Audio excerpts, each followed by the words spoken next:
마을 방과 후라는 곳에 극성 엄마 아빠가 되어서 원래 배정된 학교보다도 더 작은 학교로 옮겼어요. 창의성도 요새는 AI가 할 수 있다고 하잖아요. 그림을 그리는 사람이 필요한 게 아니라 다른 의견이 있을 때 논의가 되는 그런 능력들을 키우는 데라고 생각이 들어가지고 밥이 근데 매운 게 나왔어. 괴롭다 맞는 것 같아요. 저희가 3개 뽑거든요. 그래서 좀 추천하는 게임이 하나 있는데 딕시트라는 게임이에요.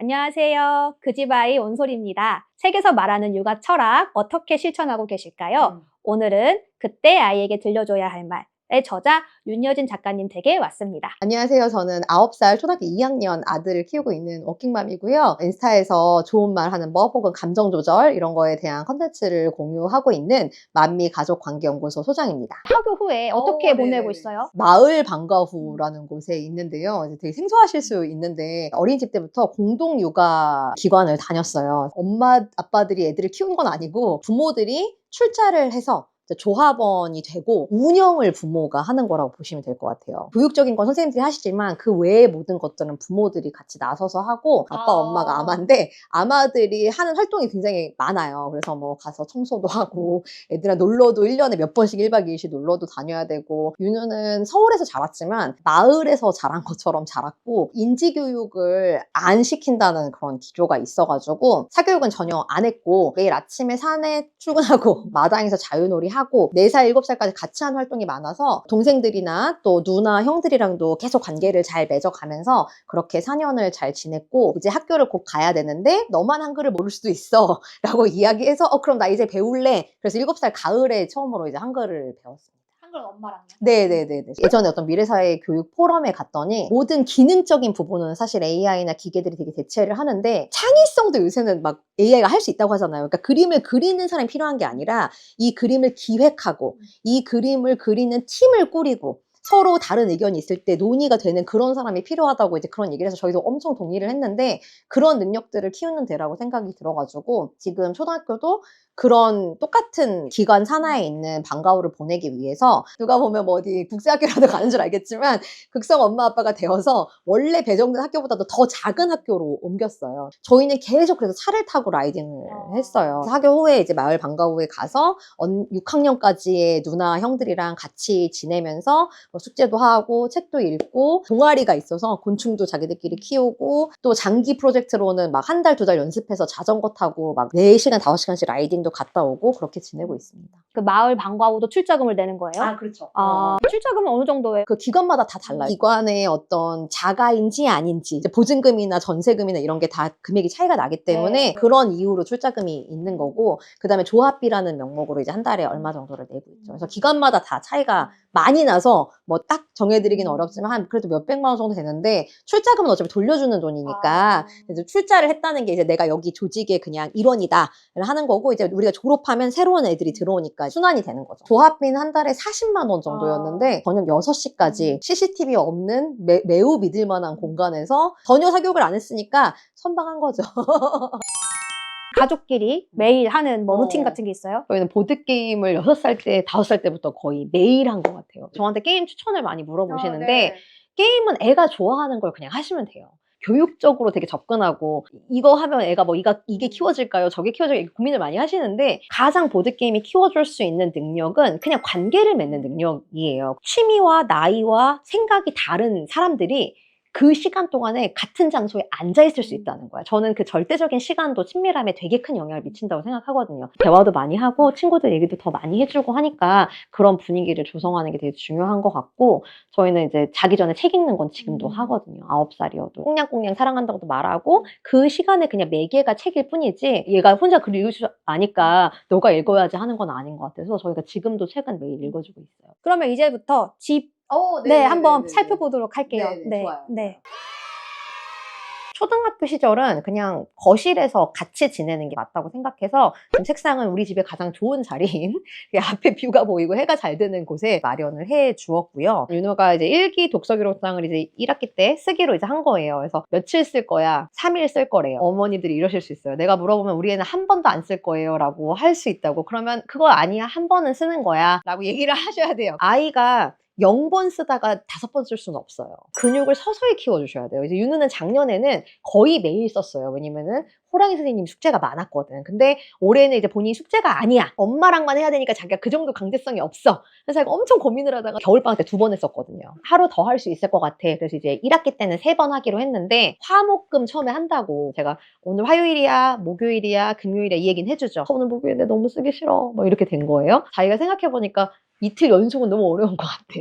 나 월수금으로 다시 해보고 싶대. 그래서 이런 피드백이 되게 중요해요. 아이들의 주도성을 키워주는 거는 이런 습관들이에요. 뭔가 내가 계획을 세웠는데 안 될 수 있는 거예요. 어른도. 그러면 너 안 됐으니까 너 게을러. 넌 약속도 안 지켜. 이게 아니라 그럼 내가 약속을 지키려면 무엇을 변화시켜야 될까에 대해서 계획들을 좀 세우는 연습을 시켜주시는 게 좋은 것 같고 카드 많이 활용하고 있거든요. 아이들이 아직 감정 표현에 대해서 조금 서투르기도 하고 언어가 부족하기 때문에 일기를 윤우가 먼저 한 3-4줄을 쓰면은 제가 이제 마무리할 때 꼭 와서 여기서 이제 재미있게 하죠. 밥이 근데 매운 게 나왔어. 괴롭다 맞는 것 같아요. 그러면 저희가 3개 뽑거든요. 그래서 괴롭다 뽑고 티어까지 본 다음에 무조건 3개씩은 뽑아야 돼요. 그 감정 뽑은 걸로 자기 하루에 대해서 문장을 쓰고 그렇게 일기를 마무리를 하고 있고 저희가 이제 일기 쓰면 최윤우 사랑의 도장이 있어요. 작년에 윤우 그린 그림으로 만들었는데 본인 그림으로 만든 도장이니까 더 찍는 걸 좋아해서 저희가 이제 하루 끝나면 이렇게 찍어주고 독서 기록장도 줄거리를 쓰고 나면은 뭐 이용해서 어떤 느낌이 있었는지를 좀 쓰고 있어요. 9살 마음 사전이랑 같은 거예요?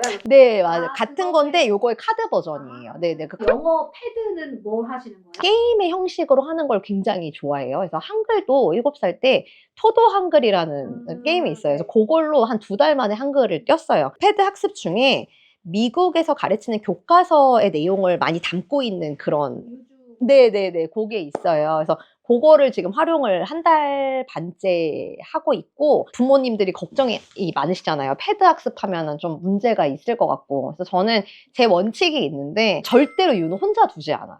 특히나 게임으로 되어 있는 경우에는 학습이 안 됐는데도 그냥 넘어가는 경우가 많아요. 왜냐면 게임의 규칙은 애들이 배우거든요. 저희도 같이 따라하고 윤호가 문제 푸는 수준을 제가 늘 살펴보고 있고 그래서 윤호가 지금 이 문제를 통과했지만 몰라. 그러면은 끝나고 나서 제가 다른 방식으로 알파벳도 다시 써보게 하고 아직 B랑 D는 구분이 안 되는 것 같으니까 단어 카드도 제가 다시 보고 하는 거지 그 패드 학습을 뭔가 쉬우니까 하시면 안 되는 것 같아요. 그건 저도 반대예요. 출석권 응모를 하려면 여기 들어가서 말하는 걸 해야 돼요. 그래서 영어로 노래를 듣고 그 다음에 내가 말하는 거 녹음하는 걸 해야 출석을 할 수 있는 이제 그 자격이 부여가 되는 네. 거야. 7일 연속, 14일 연속 하면은 한 장씩 점수가 더 주어지는 그런 시스템이에요. 그래가지고 점수를 뭘 할 수 있으면 옷을 갈아입혔어요. 이게 되게 소소하고 별거 아닌 것 같은데 애들한테는 되게 그게 뭔가 동기부여가 되나 봐요. 본 어플은 또 따로 있어요. 이제 설명을 하면은 단어를 맞추는 건데 클로가 나오고 단어 맞추거나 읽거나 책 읽는 게 여러 종류가 계속 나와요. 이제 수준이 점점 올라가고 제가 해보니까 좋은 점은 선생님이 또 배정이 되세요. 일주일에 한 번 전화가 와요. 네네네. 그래서 애랑도 통화를 하시고 엄마랑도 통화를 하고 애가 학습이 어느 정도 됐는지 엄마들 입장에서는 또 너무 혼자 하는 느낌이 들면 조금 불안하니까 그런 면에서는 좋은 것 같더라고요. 좋은 말 달력 쪽지를 인스타에서도 배포를 하는데 그것들 여기 옆에다 놓고 공부하다가도 중간에 이제 스트레스를 받을 때가 있잖아요. 가장 큰 실패는 가장 큰 배움이야 바로 나왔네요. 그래서 퍼즐 같은 거 좋아한다. 그럼 요거는 각자 판을 놓고 요 모양대로 맞추는 거예요, 시간 안에. 그래서 제일 먼저 퍼즐 맞추는 사람이 보석을 하나씩 가져가는 그런 거예요. 그래서 이거는 되게 어린 애들도 할 수 있어요. 이제 윤우는 이제 이런 건 잘 안 하고 전략 게임이라고 하는 엄청 큰 판 벌려놓고서는 막 자원 받고 사고 이런 걸 좋아해서 요새는 카탄이라고 하는 게임이 그런 종류거든요. 플랜더라는 게임이 있어요. 이게 보석상 보석을 받아가지고 자원을 사서 뭔가 이기는 그런 거예요. 그래도 이게 전략 게임들 중에서는 좀 초보자용인 것 같아요. 왜냐면 카탄이나 티켓 투 라이드 같은 게임은 되게 복잡한데 이거는 그래도 규칙이 좀 단순한 편이라 이걸 했는데 최근에 이제 포켓몬 에디션이 있다 그래서 저희가 이걸 샀는데 규칙이 비슷한데 좀 다르고 포켓몬이 있어서 좀 흥미가 좀 있더라고요. 칩을 가지고 이동을 해가면서 그냥 땅 따먹기 하는 거라 6, 7살도 설명만 잘 이해하면 충분히 할 수 있는 게임인데 요거랑 치킨 차차차라고 메모리 게임 베이스예요. 그래서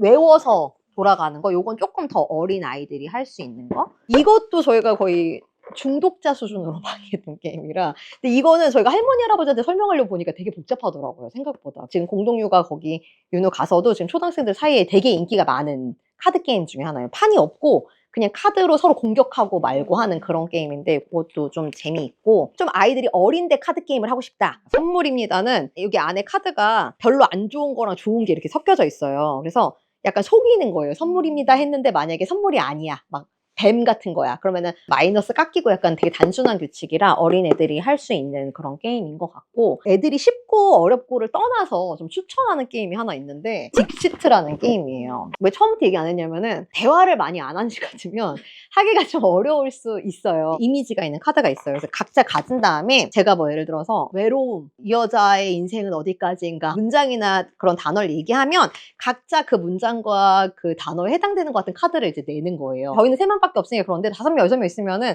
6장의 카드가 있는 거예요. 외로움에 대해서 낸 카드는 각자 자기 것만 알고 근데 우리의 목표는 순례의 것을 맞추는 거예요. 아이들의 사고가 얼마나 확장되었는가를 굉장히 확인이 쉽게 되기도 하고 가치관이 많이 드러나요. 둘이 웃고 있는데 왜 외로워? 평소에 하지 않았던 대화거리가 되게 많아가지고 윤우가 되게 재밌어 하는 게임은 아닌데 한 달에 한두 번은 해요. 시간이 좀 걸려도 좀 얘기 많이 하고 싶다 하는 날에는 많이 해요. 매년 말에 하는 활동이에요. 이게 작년에도 했었고 제가 인스타에서 그 기간쯤에는 이것도 제가 공유를 많이 하는데 아이들이 뭔가 계획을 잘 세우고 주도적이었으면 좋겠다. 그럼 부모가 그런 삶을 사는 모습을 사실 보여줘야 되는 게 맞고 24년 돌아보고 25년 계획하고 거의 1년을 붙여 있다가 11월, 12월에 저희가 25년에 계획한 거 다 했나? 엄마 프리미어 프로 배운다고 12월에 그랬는데 제가 지난번에 그거 어렵다고 막 짜증내가지고 계획한 거 하고 있잖아. 그것만 해도 훌륭하지. 그렇게 얘기를 하는 용도로 써 있고 엄마 아빠도 계속해서 뭔가를 배우고 공부한다는 거를 보여주는 게 되게 중요한 것 같아요.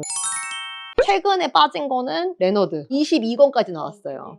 읽으면 바로 써먹는 요 시리즈도 잘 읽어서 요거는 지난번에 뮤지컬을 해서 저희가 뮤지컬도 갔다 왔거든요. 유는 한글을 이제 늦게 배웠기 때문에 1학년 내내 뭐 슈퍼맨이나 베개나나 그런 유튜버들이 낸 만화책을 보다가 레너드가 처음으로 이제 약간 징검다리 책처럼 완전 만화는 아니고 완전 줄글도 아닌 약간 요 정도를 읽고 있는데 그래서 최근에 이제 윤우가 요거를 잘 읽으니까 수상한 과학실이니까 약간 탐성 느낌인데 과학이 들어있는 거라서 줄글이 레너드보다 조금 더 많은 그래서 지금 요거 읽고 있고 아이들 수준을 진짜 잘 관찰하고 정말 미세 조정이 되게 그게 어렵긴 한데 내가 기대하는 거 말고 아이의 현실을 잘 관찰해서 거기 맞게끔 이렇게 해주는 게 좋은 것 같아요. 방으로 갈까요? 네네.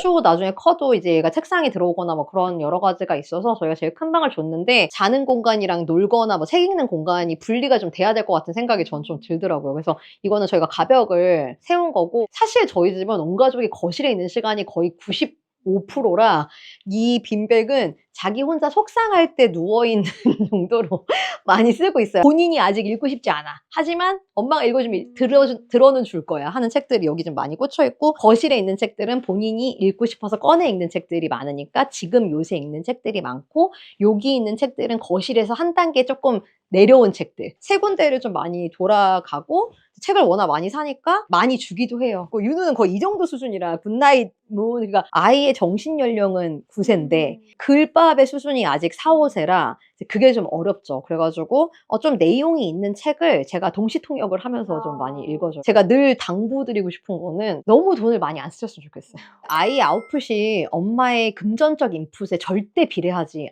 않거든요. 아이의 관심과 동기는 엄마가 돈을 쓴다고 불타오르지 않아요. 내가 할 수 있는 만큼을 아는 것도 되게 중요해요. 아이들이 영어 이제 관심 갖기 시작했으면 1권, 2권 그거 다 알아 없어질 때까지 읽고 그 다음에 또 3권, 4권 이렇게 해야지 한 번에 100권씩 막 사시면은 애도 엄마도 그게 너무 부담스럽고 힘드니까 좀 단계를 가지고 하셨으면 좋겠습니다. 이거 이제 윤우가 그린 그림이에요. 인스타에 이거 하시는 분이 계시더라고요. 그래서 제가 맡겨서 그 그림을 쿠션으로 만들었어요. 되게 자랑스러워하고 뿌듯해하니까 좀 창의적인 여러 가지 다양한 방식을 찾으면 좋을 것 같아요. 제가 윤우한테 되게 자주 하는 말 중에 하나가 윤우가 9살이면 엄마는 엄마 9살이야 라는 말이에요. 오늘 나의 하루를 돌아보면서 내가 뭘 못했고 뭘 부족하고 다른 사람에 비해서 뭐가 뒤처지느냐 말고 아이에게 칭찬해주는 것처럼 지난달보다 작년보다 내가 뭘 더 잘해내고 있고 엄마로서 내가 얼마나 성장하고 있는지를 잘 보살펴 주셨으면 좋겠고, 사랑해 고마워 얘기 많이 했잖아요. 내가 나를 사랑하고 내가 나에게 고맙다는 걸 자주 표현해 주시면 그런 시야를 가지고 아이를 바라보게 될 수 있을 것 같아요.